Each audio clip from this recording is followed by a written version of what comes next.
Hello, I'm Judith Royle, and this is Getting High on Life, our Monday afternoon time together. And I'd like to wish everybody a happy St. Patrick's Day yesterday. In the days before I used to come to Arizona, for the winters, we used to have big parties. And actually that popped up on Facebook this morning, a memory. And we were all duped out with sunglasses and the bow ties and the beads, and it was great fun. So this is my contribution for St. Patrick's Day. I do have my t-shirt on. I'd stand up, but I would knock the flowers flying. So you'll just have to trust me. I've got my Irish t-shirt on. So instead of having a strawberry in my glass today, I have green sunflowers. So we have been talking about core wounds. And my goodness, we've been talking about that for the last month. There are a number of them to be talked about. And if you've missed my previous Facebook Live sessions, please follow them and see what fits for you. Today, we're going to be talking about displacement. And displacement is different than isolation. It's the feeling of not quite fitting in or feeling that you don't belong to a certain group. So they tend to stay on the fringes of groups.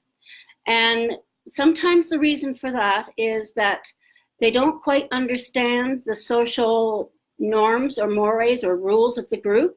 And so they just sort of stand on the sidelines just to see how the land lays before they really get involved.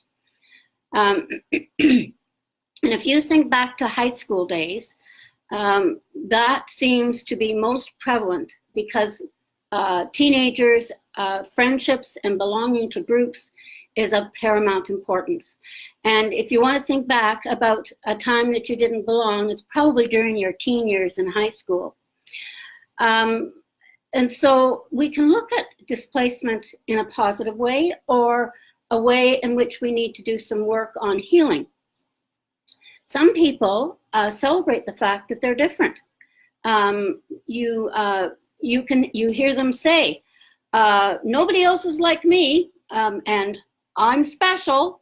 And I mean, we use that expression jokingly, but some people actually celebrate their individuality, and so we all should. But those of us that feel that they don't belong, whether it's in a circle of friends or even in their own family, I've had lots of clients tell me, I've always wondered why I never felt like I belonged in the family.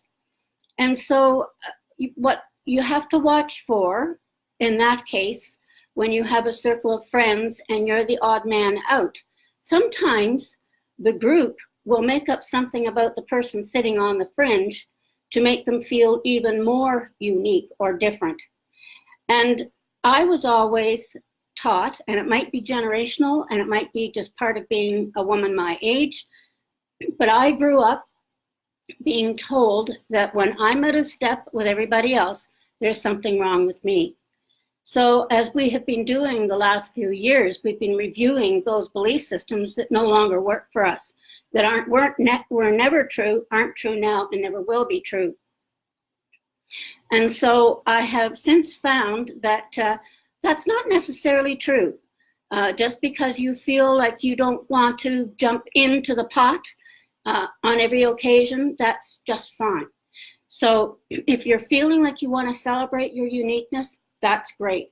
If you're feeling that there are times when you don't quite fit in, then maybe there's something that you need to take a look at. For example, most of us have been taught to live up to other people's expectations, whether that's our parents, our teachers, our bosses at work. We've never really been taught to value ourselves from within. And so it becomes a point of contention. What do we focus our energy on?